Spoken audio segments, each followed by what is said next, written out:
आज हम दुनिया में मेडिकल इंफ्रास्ट्रक्चर इस तरह से बना रहे हैं जैसे कि हम सब उम्मीद कर रहे हैं कि किसी दिन हम सब गंभीर रूप से बीमार हो जाएंगे। ज़रूरी नहीं है कि ऐसा हो। आप नर्मदा जी के पास रहते हैं, ज़रूरी नहीं है कि ऐसा हो। और ऐसी कई नदियां हैं, ज़रूरी नहीं है कि ऐसा हो। अगर आपको पता हो कि तत्वों को कैसे संभालना है, अगर सारे नहीं तो कम से कम पानी और हवा को अपने नियंत्रण में लेना बहुत आसान है। इन दो तत्वों तक पहुंच आसान है। अगर आप इन दो को अच्छे से संभालते हैं और अपने खान पान के बारे में थोड़े जागरूक रहते हैं तो आप कभी डॉक्टर के पास नहीं जाएंगे। एक समय था जब एक पूरे कस्बे में सिर्फ एक डॉक्टर हुआ करता था और ये काफ़ी था। आज हर गली में 5 डॉक्टर हैं और वो भी काफ़ी नहीं है। साफ दिखता है कि हम कैसे जी रहे हैं जब हम भूल जाते हैं कि हमें कैसे जीना है, जब हम उसका आदर नहीं करते जो हमारा जीवन बनाता है।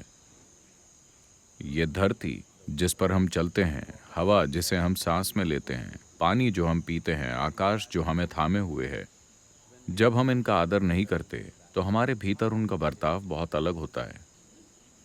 आज ये दर्शाने के लिए पर्याप्त वैज्ञानिक प्रमाण है कि पानी की जबरदस्त याददाश्त होती है। अगर आप बस पानी को देखते हुए एक विचार पैदा करें तो पानी की आणविक संरचना बदल जाएगी। बस एक नज़र, पानी की आणविक संरचना बदल जाएगी। अगर आप उसे छूते हैं तो यह बदल जाएगी। आप इसे कैसे छूते हैं ये बहुत महत्वपूर्ण है। उदाहरण के लिए यहाँ पानी को तांबे के बर्तन में रखा गया है और ऊपर एक फूल रखा है, क्योंकि ये भगवान है। और कौन भगवान है? अगर आप एक दिन पानी नहीं पीते तो सिर्फ यही भगवान है, दूसरा कोई भगवान नहीं है ना। Isn't it? So, how you treat the water, the memory remains for a long period. आप पानी के साथ कैसा बर्ताव करते हैं वो याद बहुत लंबे समय तक रहती है। पानी के साथ हमारा बर्ताव हमारे सिस्टम में हर चीज के गुण को बदल देता है। इस विज्ञान को हमने हमेशा से जाना है, लेकिन आज आधुनिक विज्ञान ने इस पर बहुत सारे प्रयोग किए हैं और वो कह रहे हैं कि पानी एक लिक्विड कंप्यूटर है। ये अपने अंदर जिस मात्रा में याददाश्त और बुद्धिमत्ता रखता है, ये एक लिक्विड कंप्यूटर है या ये एक फ्लूइड कंप्यूटर है। हमने हमेशा से ये जाना है। चरणामृत यही है। एक बूंद पानी के लिए लोग मंदिर में जाकर इसलिए खड़े होते हैं क्योंकि उसमें ईश्वर की स्मृति है। आप उसे अपने अंदर लेना चाहते हैं। अगर देवता शक्तिशाली हैं और पानी ने उन्हें स्पर्श किया है तो उसमें ईश्वर की स्मृति है। आप चाहेंगे कि वो आपके सिस्टम में प्रवेश करे। लेकिन इस तरह के पवित्र स्थान पर होना ही अपने आप में एक वरदान है। अगर कुछ ऐसे तरीके हैं जिनसे आप पानी में हो सकते हैं, अगर कोई ऐसा करता है, सारी क्रॉनिक यानी पुरानी बीमारियां चली जाएंगी। बीमारियां संक्रामक होती हैं या फिर क्रॉनिक होती हैं। संक्रामक रोग एक बाहरी हमला है। बाहरी जीवाणु हमारे शरीर में घुसकर हमें परेशान करते हैं। इसके लिए आपको डॉक्टर चाहिए, आपको लड़ाई करनी होगी। आमतौर पर हम केमिकल बमों से उन पर हमला करते हैं, लेकिन लोगों की 70% से ज्यादा बीमारियां खुद की बनाई होती हैं।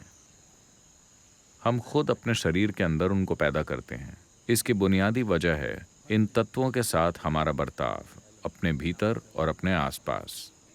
इस तथाकथित आधुनिक जीवन शैली में उन तत्वों के लिए जरा भी आदर नहीं है जो हमारे जीवन का निर्माण करते हैं। तत्वों के साथ बुरा बर्ताव करके हम उम्मीद करते हैं कि हमारे भीतर ही अच्छा बर्ताव करेंगे। ये नहीं करेंगे। यहाँ नर्मदा के किनारे यही समय है कि हम इस संस्कृति को वापस लाएं, क्योंकि ये घूम कर वहीं आ गया है। अब आधुनिक विज्ञान भी कह रहा है कि आप पानी के साथ जैसा बर्ताव करेंगे वैसा ही बर्ताव वो आपके भीतर करेगा। और हमें ये सीखना होगा। अगर हमें सेहतमंद रहना है, खुशहाल रहना है, कामयाब होना है, समृद्ध होना है, तो ये ज़रूरी है कि आपके भीतर के तत्व आपके साथ सहयोग करें, वरना कुछ भी काम नहीं करेगा। हमारे शरीर का 72% हिस्सा पानी है। अपने भीतर इस मुख्य तत्व को हम कैसे आसानी से शुद्ध कर सकते हैं? One simple thing you could do is how you treat the water. एक आसान चीज़ है पानी के साथ आपका बर्ताव, कम से कम पीने वाले पानी के साथ। मुझे पता है कि आजकल हर कोई प्लास्टिक की बोतलों से पानी पी रहा है। अगर आप इसे धातु के बर्तन में रखते हैं, खासकर तांबा या तांबे की मिश्र धातु, तो पानी की प्रकृति ही बदल जाएगी। और पारंपरिक रूप से मुझे पता नहीं कि उत्तर भारत में ये प्रथा है या नहीं, लेकिन दक्षिण भारत में आज भी ये काफ़ी आम बात है कि पानी के बर्तन की रोज़ पूजा होती है। वो उस पर थोड़ी विभूति और कुमकुम लगाते हैं और एक छोटी सी आरती करते हैं, क्योंकि पानी में ज़बरदस्त याददाश्त होती है। उन यादों के अनुसार ही वो बर्ताव करता है।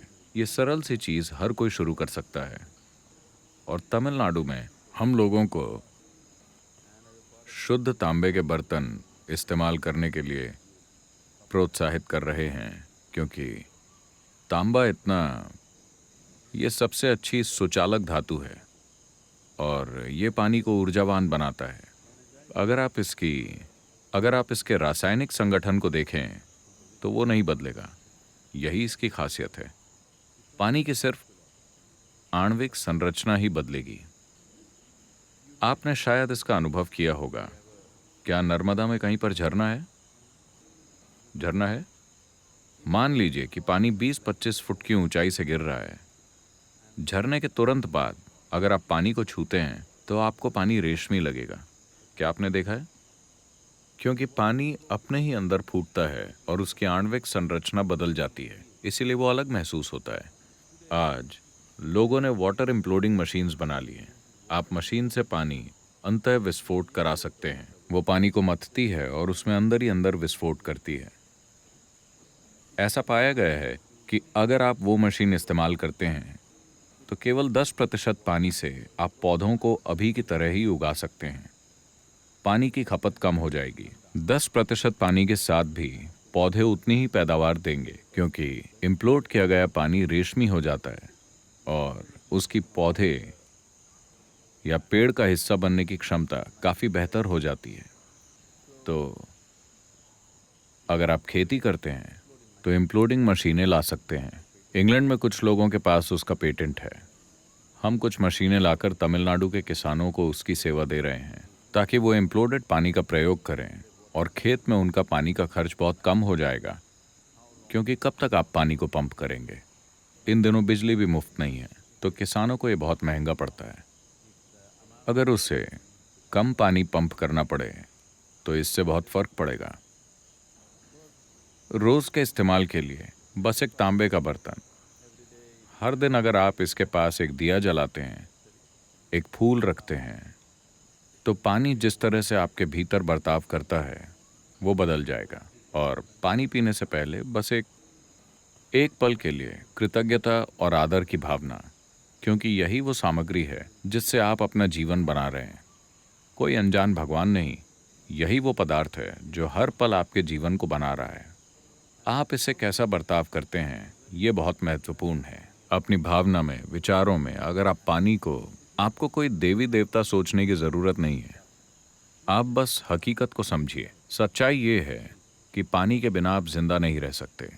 हाँ, जो भी आपके जीवन का आधार है आप उसके सामने झुकते हैं, है ना? तो ये पानी, ये भोजन, बस इनके प्रति आदर लाना। आप देखेंगे कि जो मात्रा में आप खाते हैं वो भी घट जाएगी और आपके अंदर इनका बर्ताव भी बदल जाएगा। अगर आपको कोई इन्फेक्शन नहीं होता है और अगर आप इन तत्वों से ठीक से बर्ताव करते हैं तो शायद आप फिर कभी डॉक्टर का चेहरा नहीं देखेंगे, जब तक कि आप खुद डॉक्टर ना हो।